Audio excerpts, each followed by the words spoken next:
मनिकपुर नामक गांव में एक बुढ़िया रहती थी। बुढ़ापे की वजह से उसके गाल चिपक गए थे तथा बाल सफेद हो गए थे। मुंह में दांत में होने के कारण उसकी ठोड़ी आगे को निकल आई थी। इससे उसकी नाक, जो कि पहले से ही लंबी थी, और भी लंबी नजर आने लगी थी। उस बुढ़िया की एक पोती थी। उस पोती के माँ बाप बचपन में ही मर गए थे। बुढ़िया ने ही उसे पाला पोसा था। पोती का नाम चंपा था। चंपा बहुत चंचल लड़की थी। अपनी इसी आदत के कारण न वह किसी भी काम को ठीक से पूरा नहीं करती थी। एक दिन बुढ़िया चंपा से बोली, बिटिया, मैं रानी के हाथ पैर में उपटन मलने राजमहल जा रही हूँ। तब तक तू खिचड़ी पकाकर तैयार रखना। रानीवास का काम ठहरा। बुढ़िया को वहाँ उपटन मलते, रानी को नहलाते, श्रृंगार करते दोपहर हो गई। वहाँ से काम निपटाकर वह जल्दी जल्दी अपने घर को चल दी। उसे बहुत जोर से भूख लगी हुई थी। वह सोच रही थी कि जल्दी घर पर पहुँचूं तो खिचड़ी खाऊं। घर आने पर उसने देखा कि चंपा का कहीं पता नहीं है। वह शायद पड़ोस में खेलने चली गई थी। चूल्हे पर रखी खिचड़ी जलकर खाक हो गई थी। बुढ़िया को चंपा पर बहुत गुस्सा आया। वह पड़ोस से कान पकड़कर चंपा को घर लेकर आई और दरवाजा बंद करके उसे 2-4 थप्पड़ मारकर बोली, तुझसे तो कोई काम भी नहीं होता, दिन भर खेलने की ही पड़ी रहती है। लड़की की जात है, कुछ सीखेगी नहीं तो पराए घर जाकर कैसे निर्वाह होगा। मैं तो तुझसे बहुत दुखी हो गई हूँ। तेरी जैसी लड़की से तो कोई भूत भी बयान नहीं कर सकता। बुढ़िया के मुंह से यह शब्द निकले ही थे कि अचानक किसी ने दरवाजा खटखटाया। बुढ़िया ने पूछा, कौन है? उत्तर मिला, मैं भूत हूँ। बुढ़िया पहले तो डर गई, फिर वह सोचने लगी कि हो सकता है कोई शैतान लड़का शरारत कर रहा हो, और अगर यह वास्तव में कोई भूत है तो ऐसा उपाय करना होगा जिससे यह काबू में आ जाए। इसी कारण वह हिम्मत करके बोली, तू यहाँ किस लिए आया है? भूत बोला, तेरी पोती से ब्याह करने। उसका जवाब सुनकर बुढ़िया घबरा गई, किंतु वह बहुत चालाक थी। कहने लगी, अगर तू भूत है तो दरवाजे के छेद में से मक्खी बनकर अंदर आ जा। भूत के लिए यह भला कौन सी मुश्किल बात थी। वह बोला, अच्छा अभी आता हूँ।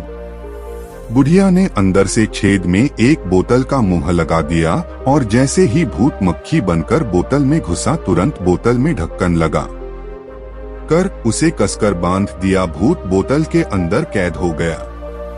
उसने बुढ़िया से बाहर निकलने के लिए बहुत खुशामद की, किंतु बुढ़िया ने उसकी एक न सुनी। वह उस बोतल को शहर के बाहर पहाड़ी पर नीम के पेड़ के कोटर में रखकर आई।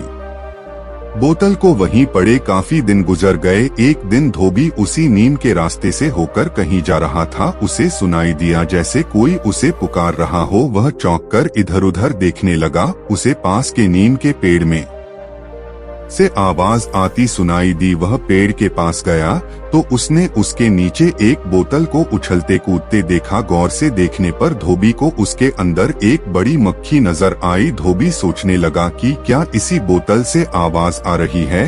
वह अभी इसी सोच में था, बोतल के अंदर से भूत बोल पड़ा, भैया, इस बोतल में मैं भूत बंद पड़ा हूँ।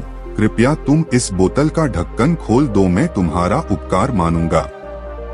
भूत का नाम सुनकर पहले तो धोबी चौंका। इसके बाद वह हिम्मत करके बोला, ना बाबा, तू भूत ठहरा। बोतल से निकलकर अगर मुझे ही चिपट गया तो फिर मैं क्या करूँगा? जिसने तुझे बंद किया है वह कोई तेरा भी गुरु होगा। भूत कांपते हुए बोला, गुरु न कहो, होने वाली सास कहो। भूतों की भी भला सास होती है? क्या चक्कर है, बताओ तो जरा।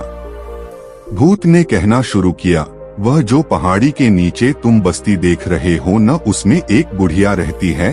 अगर उसकी शक्ल तुम रात के समय देख लो तो डर के मारे कांपने लगोगे। उसकी एक सुंदर सी प्यारी सी पोती है। इसके पश्चात भूत ने धोबी को सारा किस्सा कह सुनाया। धोबी को भूत की बात पर बड़ी आई वह बहुत दिनों से अपने बेटे के लिए सुंदर बहू की तलाश में था। बुढ़िया की पोती के बारे में सुनकर उसने बुढ़िया के घर जाने का फैसला किया। धोबी को वहां से जाता देख भूत फिर खुशामद करके बोला, भैया तुम्हारे हाथ जोड़ता हूँ, मुझे बोतल से बाहर निकाल दो। तुम डरो नहीं, मैं तुम्हारे इस उपकार का बदला अवश्य चुकाऊंगा। मैं इस देश के राजकुमार के ऊपर चढ़ जाऊंगा जब तक उस राजकुमार पर पानी छोड़ दोगे, उसे तभी छोड़ूंगा। बस राजा खुश होकर तुम्हें बहुत सा इनाम दे देगा।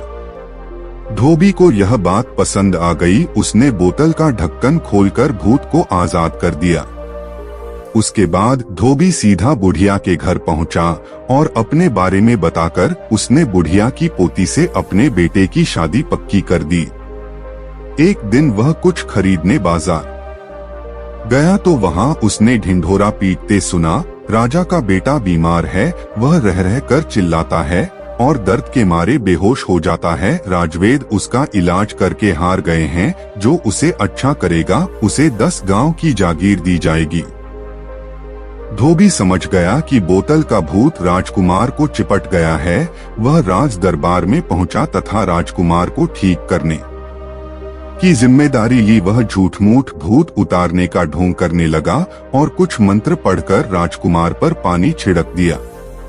भूत अपने वायदे के अनुसार राजकुमार को छोड़कर चला गया। राजकुमार ठीक हो गया। राजा बहुत खुश हुआ। उसने धोबी को जागीर में 10 गांव जागीर दिए। उधर धोबी ने अपने बेटे से चंपा की शादी कर दी और वह सुख से रहने लगे।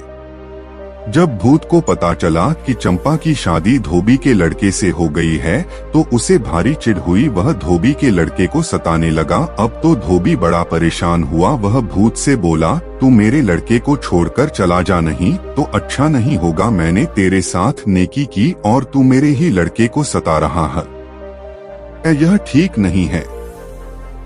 लेकिन भूत ने उसकी बात नहीं मानी। अंत में धोबी को एक तरकीब सूझी। उसने कुछ ढोलक और नगाड़े वाले को इकट्ठा किया। उसने कहा कि वह गांव की सीमा से उसके घर तक खूब जोर जोर से ढोलक और नगाड़े पीटते हुए आए। इधर भूत धोबी के बेटे की जब गर्दन दबा था। वह रह रहकर चिल्लाता। ढोलक व नगाड़ों की तेज आवाज सुनकर भूत ने धोबी से पूछा, यह हल्ला गुल्ला काहे का? धोबी ने कहा, मैं क्या जानू, होगा कुछ। भूत बोला, जरा देखकर तो आओ कि क्या बात है। धोबी कुछ सोचने का नाटक करते हुए बोला, अच्छा तू कहता है तो मैं देखकर आता हूँ। धोबी ने लौटकर बताया कि वह बुढ़िया एक फौज लेकर भूत को पकड़ने आ रही है और साथ ही उसके पास एक बड़ी बोतल भी है जिसमें वह भूत को कैद करेगी। भूत ने जब यह बात सुनी तो उसके होश गुम हो गए। वह सिर पर पांव रखकर वहां से भाग खड़ा हुआ। इसके पश्चात उसने कभी भी उस गांव का रुख नहीं किया। तो दोस्तों, ये थी आज की कहानी। उम्मीद करते हैं आपको कहानी पसंद आई होगी। तो चैनल को जरूर सब्सक्राइब करें और बेल आइकन को प्रेस करके ऑल पर क्लिक करें। धन्यवाद।